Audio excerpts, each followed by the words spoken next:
Olá, mulher linda, sábia e que edifica o lar.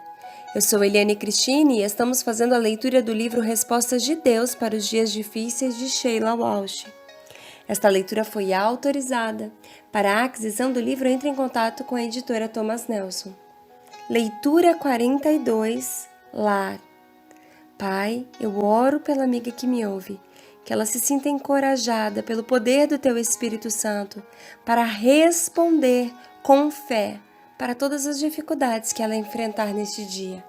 Eu oro em nome de Jesus, amém. Como pôde terminar assim? Já que todos nós sabemos como a história termina, vamos começar dali. Maria pode ter sido franzina, mas era forte. Tudo nela queria se prostrar no mesmo chão de barro que absorvia o sangue dele como um animal voraz. Em vez disso, ela se manteve de pé e jamais tirou os olhos do rosto dele. E olhou quando ele tentava manter a respiração. Quando ela desejava segurá-lo mais uma vez, como fizera quando ele era apenas um menininho correndo de lá para cá com os joelhos arranhados, ela queria tocar o rosto dele e limpar o sangue que estava coagulando em seus olhos no calor inclemente.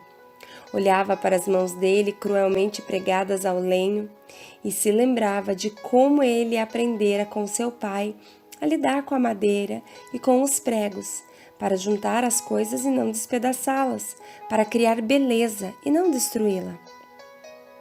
Do outro lado, os soldados jogavam para ver quem levaria o manto que ela cozera para ele. Pensaram em rasgar o manto em 2 pedaços, mas por algum motivo não o fizeram.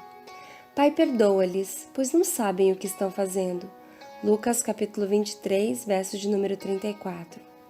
Sua voz era roufenha e seca, mas ela escutou cada palavra. Mesmo nessa fornalha de dor, ele era o mesmo.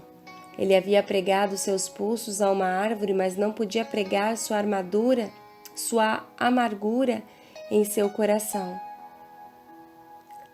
Não podiam pregar sua amargura em seu coração, não importando o que fizessem a ele. Ele se perguntou até se eles teriam ouvido suas palavras. Eles não sabem o que estão fazendo. Apenas 6 palavras, mas uma declaração poderosa. Enquanto as palavras ecoavam em sua alma dilacerada, ela pensou: se soubessem o que estão fazendo, haveria então perdão? Ele tornou a falar, dessa vez falava para um homem, a um dos que estavam sendo executados ao seu lado. Eu lhes garanto, hoje você estará comigo no paraíso. Lucas capítulo 23, versos 43. Aquele criminoso sendo executado ao lado de seu filho não havia começado aquele dia na fé. Havia zombado e gritado com o resto deles até que ouviu aquelas primeiras palavras: Pai, perdoa-lhes. Perdoa-lhes ainda que tal coisa fosse possível, naquele lugar decaído e bárbaro parecia chocante e impossível. Ela viu quando o homem pelejou para girar seu corpo para ver os olhos de seu filho, e ele viu o que ela sabia. Eis o Cordeiro de Deus que tira os pecados do mundo. Nesses últimos momentos na terra, esta alma despedaçada encontrou liberdade. Maria se perguntou se a mãe deste criminoso não estaria com ela na multidão. Ele havia sido um menininho também. Sentaram no colo de sua mãe e contaram-lhe todas as coisas que iria fazer quando crescesse. Aquele fim bárbaro jamais fizera parte de seus sonhos. Será que sua mãe esteve lá para ver ao longo dos anos os sonhos se tornarem pesadelo? Maria desejou que, se a mãe estivesse lá, pudesse ter visto a troca da morte e do desespero pela vida e pela liberdade. Jesus tornou a falar e dessa vez se dirigiu a ela: querida mulher, aí está seu filho. Então, para João, seu amigo mais querido, aí está sua mãe. João capítulo 19, do versos 26 ao 27. Quando Jesus voltou sua atenção total para ela, olhou para dentro de sua alma. O amor naquele olhar era quase mais difícil de suportar que a visão de seu corpo estropiado lutando para respirar. Ele não a chamou de mãe, chamou-a de mulher. Já havia chamado assim nas bodas de Canaã, mas agora ela sabia que isso era um adeus. Como pode o coração de uma mulher conter tanta dor sem se despedaçar? Pela primeira vez ela estava feliz que José não estivesse mais nesta terra. Ver seu menino despedaçado e lanhado seria mais do que ela poderia suportar. Somente os corações das mulheres são feitos para isso. Sentiu o calor dos braços de João em seus ombros. Como ela amava esse jovem. Sabia o que Jesus vira nele, o amor terno, o cuidado e a devoção. João tomaria conta dela agora, e ela deixaria que ele repousasse a cabeça em seu busto e chorasse. Jesus voltou a falar: tenho sede. João capítulo 19, versos 28. Que ironia amarga! Ela lembrou a convocação que havia causado consternação no templo naquele dia: se alguém tem sede, venha a mim e beba. João capítulo 7, versos 37. A convocação havia rachado a multidão, alguns tentaram prendê-lo, outros pensaram que ele havia vindo para resgatá-los, mas poucos compreenderam a oferta. Ela viu quando um dos soldados encharcou uma esponja no vinho e a levou aos lábios dele. O cheiro pungente de vinho carregado pela brisa chegou a Maria em um momento. Ela se transportou de volta para aquele dia em Canaã, quando tudo começara. Ele havia chamado de mulher, naquele dia também. Seu olhar havia penetrado nos lugares de dúvida em seu coração, quando perguntou a ela: o que isso tem a ver comigo? Ele dissera naquele dia que sua hora ainda não havia chegado. Maria agonizava ao pensar que, talvez, ela tivesse apressado seu filho para essa carnificina. Ele falou só mais uma vez 2 palavras: está consumado. João capítulo 19, versos 30. Ao curvar a cabeça, Maria sabia que ele havia partido, mas a maneira como ele curvou a cabeça fora deliberada. Não era como a de quem fora espancado até a morte de corpo e alma, mas como alguém que repousa a cabeça depois de um longo dia com uma tarefa impossível a ser completada. Era uma declaração de vitória.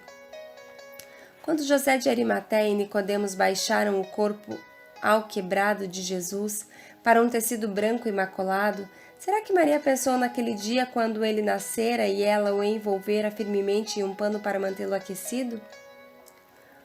O mais baixo entre todos.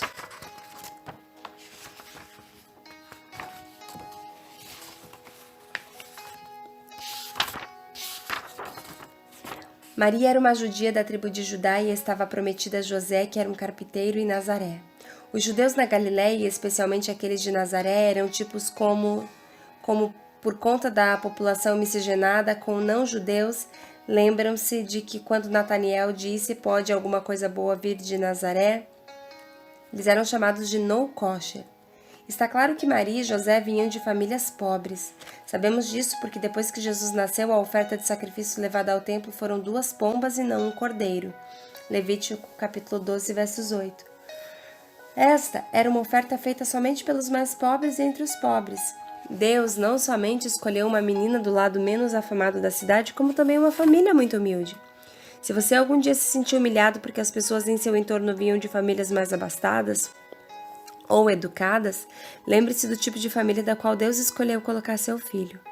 Há muitas ocasiões em que eu fico no palco em uma arena lotada, olhando para o rosto de milhares de mulheres e me lembro da noite do meu baile de formatura no ensino médio. Estava tão animada com a ocasião e queria o vestido perfeito. A moda naquele ano pedia vestidos curtos e retos, mas antes que eu pudesse falar com minha mãe a respeito disso, ela me contou que já tinha roupa. Uma família na igreja havia lhe dado o vestido e ele estava no andar de cima sobre minha cama. Nunca vou me esquecer do longo tempo que levei para subir aquelas escadas orando para que pela primeira vez na vida eu tivesse a coisa certa para vestir. Era difícil para minha mãe criar 3 filhos depois da morte do meu pai, o que significava que eu tinha de vestir coisas doadas, a maior parte do tempo. Abri a porta do quarto e lá estava sobre a cama o vestido errado. Era azul bebê, volumoso e cheio de babados. Sentei-me no chão e chorei. Sabia quanto significava para minha mãe conseguir um vestido para mim, e não queria que ela visse minhas lágrimas de desapontamento. Então, na noite do baile, coloquei o vestido e dei um grande sorriso e caminhei os 2 quarteirões até a escola. Quando me aproximava, podia ver todas as minhas amigas chegando com os vestidos certos, e assim passei a noite no campo ao lado da escola. Não podia entrar, mas não podia deixar que minha mãe soubesse, então fiquei zanzando até que o baile terminou.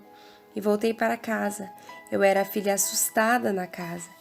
Era a que não podia andar de carros por mais de 5 quilômetros sem vomitar. Sou a mais improvável de ser solicitada a carregar o Cordeiro de Deus pela nação e à frente de grandes multidões. Mas Deus escolheu colocar sua vida nos braços menos prováveis. Aleluia! Deve ter sido assim que Maria se sentiu. Mas quanto mais? O anjo aproximou-se dela e disse: Alegre-se, agraciada, o Senhor está com você. Maria ficou perturbada com essas palavras, pensando no que poderia significar essa saudação. Mas o anjo lhe disse: Não tenha medo, Maria, você foi agraciada por Deus. Lucas capítulo 1, versos 28 ao 30. Não há registro de que havia mais alguém com Maria quando o anjo a saudou. Acho que teria sido mais fácil para ela se Gabriel tivesse aparecido quando ela estivesse jantando com sua família. Assim, ela teria testemunhas visuais daquele evento sem precedentes. Não foi isso, porém, que aconteceu. Maria teria de aguardar esse segredo por um bom tempo. Vamos falar mais tarde sobre a graça de Deus em ter mandado um anjo para José também daqui a pouco. O que me impressiona é que Maria não questionou o impacto que a gravidez traria à sua vida, somente como poderia estar grávida se ainda era virgem. Deus nunca se incomoda com as nossas perguntas honestas, somente com a nossa descrença. Uau! Deus se importa com as nossas perguntas honestas e responde.